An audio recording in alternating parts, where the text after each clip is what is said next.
Wahobrase kwa so ye femi writer Amenya Raphael ewiase ni na present ni Adom TV ene wana sugusu a still ugusu etie diadri eya godie mu nsem ene depa ye hyase e de free ase na abusuan se Lionel Andres Messi Barcelona ene osi akan dem mre bi se de wadwane Paris Saint-Germain na after sa brantie we ne statue ye yedi si ho a ye kopa hontoma mama for born nsem man no enrada international friendly game anyonko gura Kasee omane Curaçao Omani dia Kasee na hyehye so na Kasee ni mu watene pa but Argentina man no ehye Curaçao foi e council womantimi anta ba akokra na wuzua de si wo ne se Lionel Messi ebo hat-trick de fe ne 3 goals no ohye 1 2 3 ba ko bienu miensa eno de guntina na after the game ena Curaçao foi 23 players ni na aba ne nchen se wo be pe ne jesi nti eni se Lionel Messi oni papa akofo no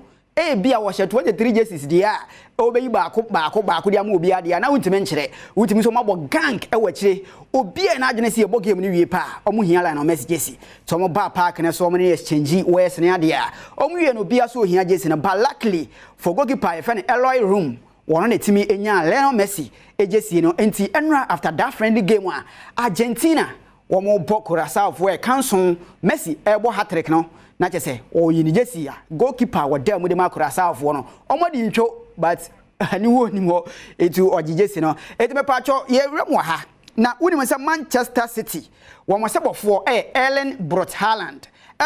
iba England from Borussia Dortmund Germany waje aboso se say die akwa no goals wa o hye England ma Manchester City no enya asem ketu akora ba unse krobia ne mra England no se wutwika na wasanya phone wanya call telephone so no omo nsoso sa na otwika Erling Haaland ne na town street ne so na wonya call nti wansa na wonim se ba bia waduru na police for ho na police for yi aso ne pa achi achese ne yo ma kire no Erling Haaland na ne ho akoda dwamu yi eti ne emra na England na since March 2022 omo hyemu kena pa se utwika menye phone call unya phone call a me pa cho parki ansa na wa receive ba ono wabu mira so ti ne police for aso ne pa achi Erling Haaland enso nsem kakra EP free Manchester City for akachi no na unim abrantie bi atweneti ono otweneti kura anye ne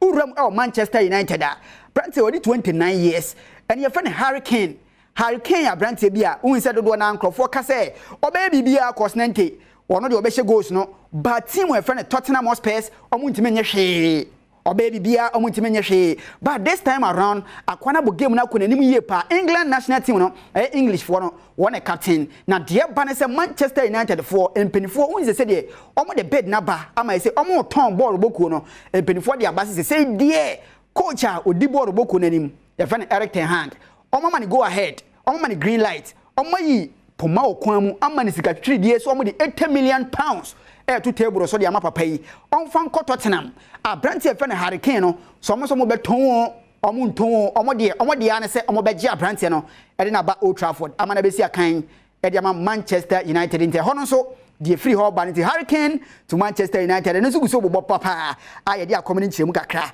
enso down e odwuma de ne so me pa cho de adruso fatao Ishaku na say Ishaku Ghana ni abrantie woni me say under 23 team na ye guso bo qualifiers na neyi enra kra no mo bom last round of the qualifiers return leg encounter e obaba yarago pramaso fatao Ishaku e break ko Nigeria no